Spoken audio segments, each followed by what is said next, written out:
పార్వతి బతికున్నన్నాళ్ళు అన్ని చోట్లకి వెడతారు, ఏమీ తోచట్లేదు, శ్మశానానికి వెళ్ళొద్దామని ఎవరు రారు. పార్వతి నేనంతవాణ్ణంటాడు, పొడుగ్గా ఉన్నానంటాడు, తెల్లగా ఉన్నానంటాడు, పండితుండంటాడు, పద్యాలు నాకు నోటికొచ్చంటాడు, ఉపన్యాసం చెప్పగలనంటాడు, నాకు పాటలొచ్చంటాడు, నేను నాట్యం చేస్తానంటాడు, నేను అధికారినంటాడు, నా దగ్గర డబ్బు ఉందంటాడు,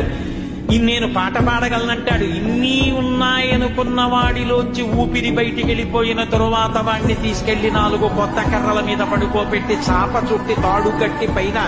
నూలుబట్ట కప్పి తీసుకొచ్చి అన్నీ తీసేసి కర్రల మీద పడుకోబెట్టి కాల్చేస్తుంటే జీవుడు లేచి నిలబడి పుర్రె పగిలిపోయిన తరువాత కన్న కొడుకు కూడా స్నానం చేసి వెళ్ళిపోతుంటే చీకటి పడిపోయాక, అయ్య బాబోయ్ చుట్టూ ఉగ్రభూతాలు, నా వాళ్ళన్న వాళ్ళు లేరు, వీళ్ళని నమ్ముకున్నాను, ఒక్కడు లేడని ఏడుస్తుంటే